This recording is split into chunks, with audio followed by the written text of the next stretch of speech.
So when it comes to the first day of the testing, the morning session, Fukuzumi,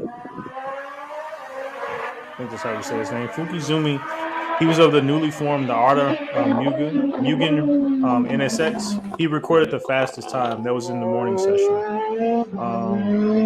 And there was a couple of other in it. And then basically it was followed by P2, another Honda, and P3, another Honda. Um, Damn. so basically, like Honda's just been running the game, bro. Just taking So over. pretty much And we then kind in of know. you said what now? I said pretty much we know who's gonna run this series. Well, hold your horses on that one, bro. Because in the afternoon session, the number 16 and the number 8 Arta Mugen, they were 1 and 2, followed by the Moto Z, and then in P4 it was another NSX. But moving on to day 2, in the morning session, who the Wet Sport Avant GR Supra, they got the fastest time. And Mm. that Supra got the most poles of last year. They actually got 4 poles last year. Um, and then P2 was the Tom Supra.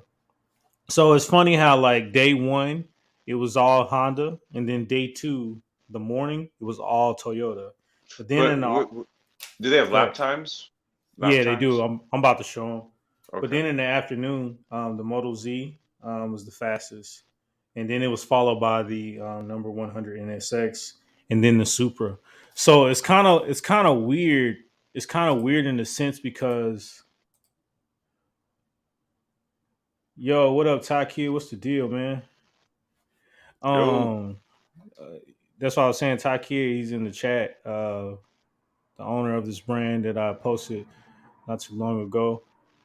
Make sure you guys check them out. I'm gonna post the link again in the comments. I want y'all to check it out for real. Y'all check that out for real. But let me show you guys the some of the times from last week. It was pretty good, especially when it comes to day 1. So in regards to day 1, let me show y'all. Hold on, guys. Hold on. Hold on. I had it up earlier. Um, hold on.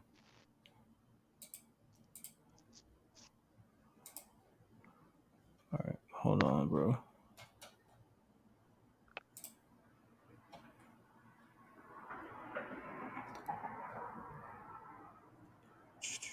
Hold on.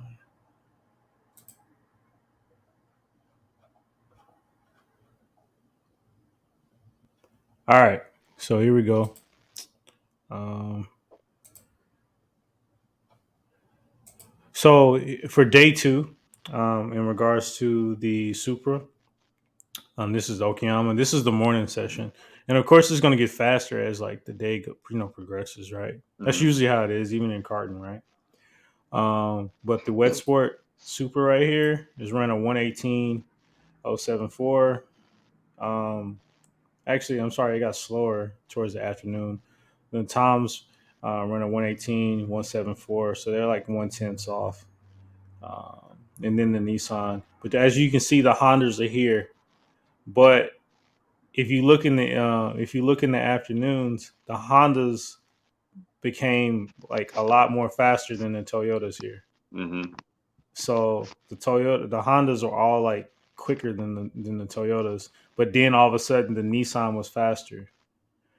Um, Yeah, that's what I was kind of curious if, if we're just kind of testing certain things or, who's kind of setting what times and what So have I you. do know. You remember that one time we covered the carbon neutral fuel. Hmm. So what's up, formula? Um, Yo, yo. so they are running carbon neutral fuel now. Um, they are running carbon neutral fuel, but one thing that Honda is having a problem with is that, so you see these two Hondas right here. Hmm. These are the Arta Mugen Hondas, right? And they're running Hmm. Bridgestones. Hmm.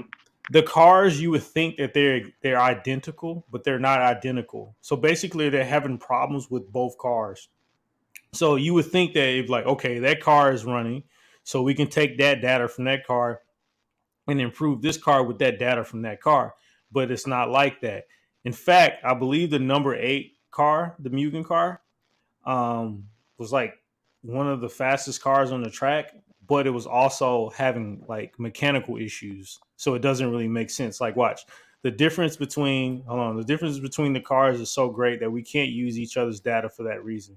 We can't fully get rid of the things we don't like about each car. We have different troubles with cars, number 8 and number 16. So But basically, like Honda, they might be the fastest on the track, but mhm. they're very nervous about the longevity of the cars. Like they feel like they're going to be fast, like on sprints, but when it Yeah. comes to like running like long period stints, they feel like they're Hmm. going to get ate up. Hmm. Especially when it comes to like hotter days, because what does it say? They talk about it. Where is it? So here it goes. So here is like, okay. Najuri admitted he was puzzled that the artist was able to lead the timesheet on Saturday afternoon, considering its problems, which have left him concerned about the team's performance in warm weather. He explained the thing that's wrong with the number 8 car is lack of stiffness at the front. We tried increasing the stiffness, but when the conditions change, it gets warmer, less with less downforce. We can't run that stiff. Now we're wondering what to do. It feels like with our current setup, we're going to have the same issues as we faced last year in hot races. So last year Hmm. they were having problems with hot races. Um, so yeah, it seems like they're just having problems all over the place. Like they can't find consistency with the 5 car lineup that they have. Uh, that's these cars are so exotic in Hmm. terms of like their build and design, right? Hmm. Super G, they always have been, Yeah. right? They've always, like taking it all the way back to the silhouette days of the mid late '80s and stuff like that, all the way to your current, um, Super GT uh, cars. These things, man, they're very finicky. Hmm. They're very finicky, and if you notice, like from the Super GT days from back in the day, they ran like the same car for a Yeah. few seasons, Yeah. and right, and they would just do updates. They would like parts that had like, let's just say, little flaws here and there, Hmm. like an AR, like an A arm design. Oh, maybe we should just add some triangulation here for the next season to kind of strengthen up the front. But it was primarily the same car, Yeah. right? So these are all new cars coming in, and the way these things are built, dude, they are super finicky. Yeah. Yeah. So with those silhouette days, like back then, like were they running like different brands of tires? Um, I don't really recall, dude, because um like when I think about like the that Skyline, that crazy ass, was it The is Tomica. the yeah, that one. Yeah. Yeah. Okay, like dude, they ran like the tires were offset. So the tires in the front, they ran a shorter track on the front than in the rear. The rear tires were wider, kind of like Hmm. with karts. Hmm. You know, you run a wider width tire in the back than in the front, right? Yeah. Yeah. So they were running those types of that was like kind of like the setup on those cars that run at the time. Hmm. But that's why it was like so finicky and so bespoke and all that stuff. And with these guys now, they're obviously they're running the same diameter tires all the way around, but it's the aero, it's the tunneling, uh, motor placement, and then like they're saying, dude, having to account for things like, when the track heats up, right? You get less air density, and all of a sudden they don't have any grip in the front, Yeah. I mean, right? that's They don't kind of have. like that's kind of like in karting, bro. Like, what is it when you like? I haven't did it in like a little bit, right? But when it gets really hot, you want to run a really hard axle, right? When it gets hot. And when it gets really hot, you want to run a harder axle, right? Yeah. Yeah. You don't want to run a soft one because like you don't want it to flex on you, right? Well, I mean, well, when it's because the thing is that the track is greasier, right? Yeah. So what we would do is run a harder tire. I mean, a harder, like a harder axle. We would, you know what? Honestly, you know what we did? Dude, I kept like a green, like the medium Hmm. axle. That's all I would ever run. Yeah. You could loosen up the car elsewhere, but the Hmm. axle, it's just I don't know, man. It's just that stuff. The axle that is real finicky. I haven't seen dudes go in. They'll swap out an axle for a soft, like a yellow, Hmm. and then they'll go out and because the track's hot, it's gotten greasier and stuff, or they take a bump too hard, man. They come back in, do the axle's all bent, Yeah. and then you got to swap it out. So, Hmm. there's other ways to address it, Yeah. to address that. But no, it works the same way, yeah. Just like you So. wouldn't want to put, you would put a soft axle in the cart on a cold track. Hmm. So Itaga has a question. Maybe you can answer this. But he says, "Does the front end size matter?"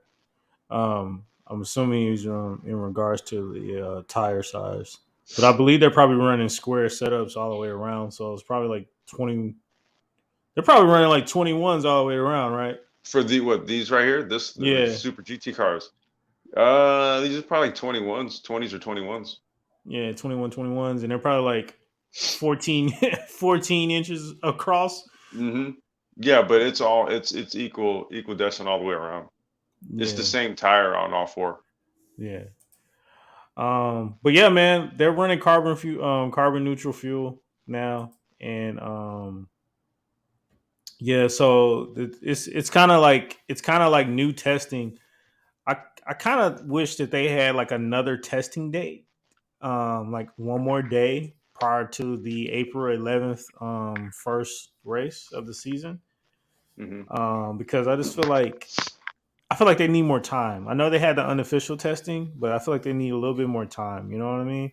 Because I feel like this year is going to be very competitive. I know everybody feels like Honda's about to blow everybody else out the water, but I don't really think that that's the case this year.